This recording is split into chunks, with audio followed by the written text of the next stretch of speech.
बूढ़ी अम्मा सूखी रोटी अचार के साथ खा रही थी। पता नहीं रूखा सूखा कब तक खाना पड़ेगा। मेरा बेटा भी है, वो भी नहीं आता देखता कि उसकी माँ किस हालत में है। लेकिन इस बार मेरा बेटा आएगा तो मैं उसके साथ शहर चली जाऊंगी। ये कहानी एक बूढ़ी अम्मा की है जो इस घर में रहा करती थी। कहने को तो बुढ़िया का एक बेटा भी था, परंतु वो शहर में रहता था। अपनी माँ को देखने तक नहीं आता कि उसकी माँ जिंदा है या मर गई है। बूढ़ी अम्मा के पास खाने के लिए कुछ भी नहीं था। वो इधर उधर से जुगाड़ करती और शाम को वही खाती।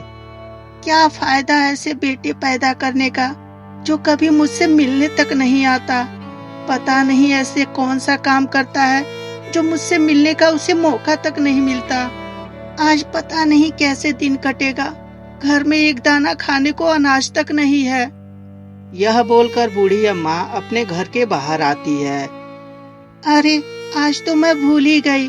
जानवरों के लिए तो आज मैंने पानी ही नहीं रखा।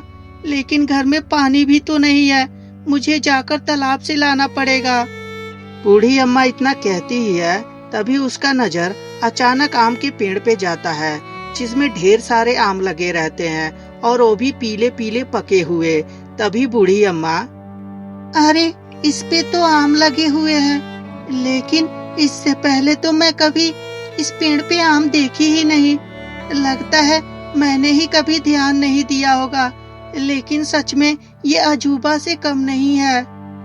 एक काम करती हूँ, इस आम में से तोड़कर देखती हूँ कि खाने में कैसा लग रहा है। यह बोलकर बूढ़ी अम्मा एक डंडा लेकर आती है और आम को तोड़ने की कोशिश करती है, परंतु डंडा तो छोटा था, आम के पास पहुँच ही नहीं रहा था।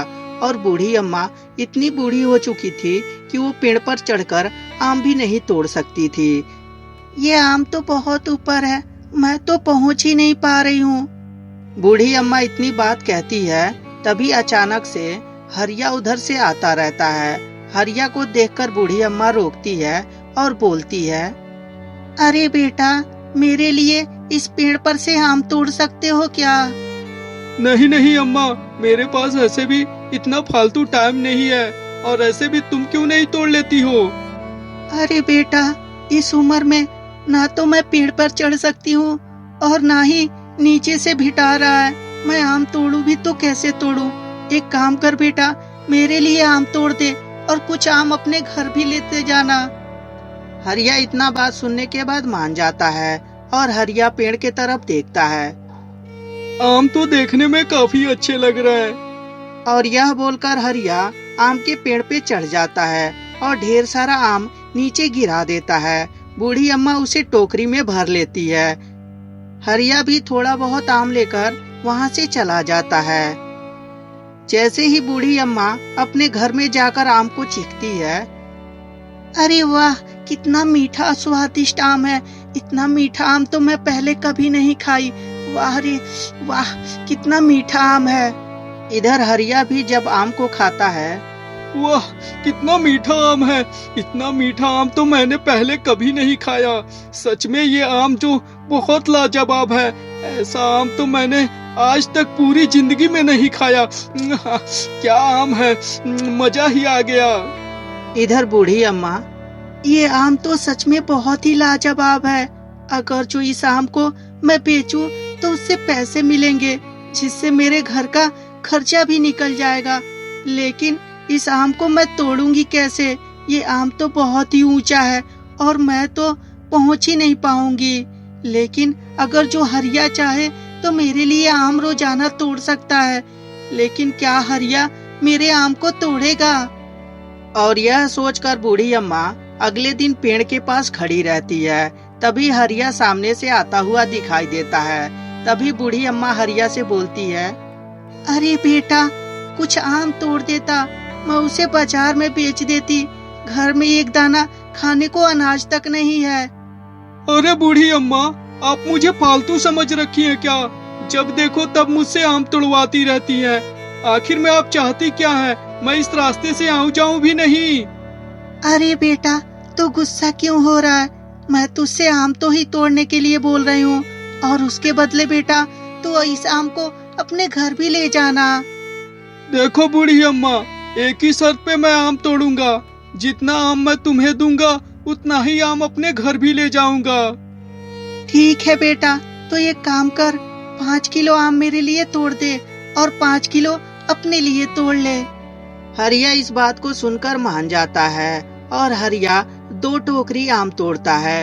एक टोकरी आम बूढ़ी अम्मा को दे देता है और एक टोकरी लेकर अपने घर की तरफ चल पड़ता है। बूढ़ी अम्मा भी उसे वहीं पर रखकर बेचने लगती है।